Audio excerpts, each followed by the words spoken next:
Something we spend a fair amount of time working with leaders on is meetings and making their meetings as effective as they possibly can. First of all, it's our feeling that you don't need more meetings, you need better meetings. You might need less meetings, okay? Most organizations do, but I'm not going to say yours does necessarily. But even if you've cut back on the meetings, I would challenge you to really look at the quality of meetings and are they as productive as they need to be. We're going to be doing a series on meetings and the different types of meetings that you should have and some tips that will make each one of those successful. So check that out in the catalog as well. But let me just say in this video that when you think about a meeting at your credit union and with your team of direct reports, there are really three things that you're trying to accomplish.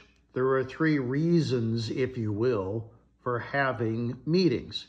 And this includes team meetings, it includes individual meetings, it includes organization-wide meetings, okay? So there's really three areas of focus, if you will. And number one is focus.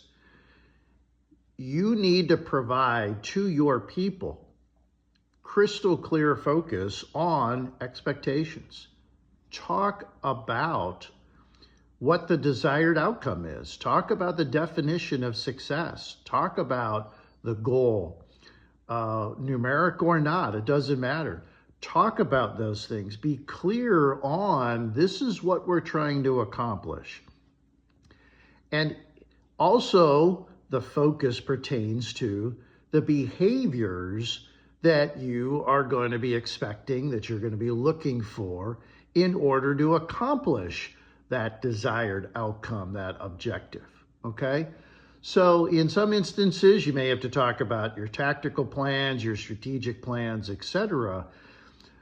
But at the very least, your meeting should provide your team or the attendees of that meeting crystal clear focus on what the desired outcome is, on what they should be looking to produce. Okay, that's number one, focus. Number two is accountability. If you're going to provide focus, first and foremost, you got to hold them accountable to doing it and to doing those behaviors, to making strides toward that definition of success. If they are, great, let's celebrate it and let's figure out what's working so that we can keep doing it. If not, we got to course correct. We got to fix it. We got to catch it before it snowballs. We got to catch it in the first month of the quarter so that we still got 2 months to make up. If it's an annual goal, we got to catch it early in the year so that we can make up for it in the balance of the year. But holding them accountable is necessary for practical reasons, as I just laid out. We got to fix it, right? It's also important from a leadership standpoint because you want to show them that you were serious about the focus, that this is important, that there will be accountability, there will be negative implications if we don't meet the goal, if you don't meet the goal. That has to be communicated. It's not a threat, it's reality. It is what it is. So accountability is another critical reason for having meetings, all right? So we got focus, we've got accountability. Number three goes with accountability to a certain extent. I mentioned the positive side of accountability a moment ago. Number three reason is to celebrate wins. Now, I know that sounds rather simplistic, but in order for us to gain momentum, to build momentum, to sustain successes, we have to recognize and we have to celebrate wins. And I think in a meeting, that's a great time to do that. It's a one-on-one. You're really going to play it up, and depending on how they like to be recognized and rewarded, you're going to certainly do that. As a team, you're going to play it up and make a big deal out of it. But we're also going to learn from it. So whether it's the one-on-one or in a team meeting, it's going to be, hey guys, what are we doing specifically to be successful?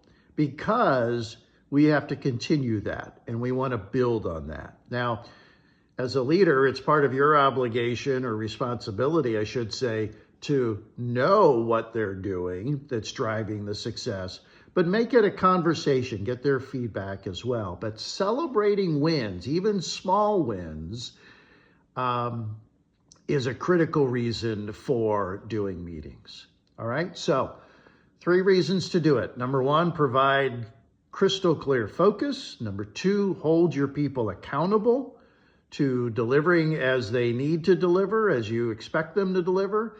And number 3, celebrate wins so as to build momentum to continue to be successful in the future.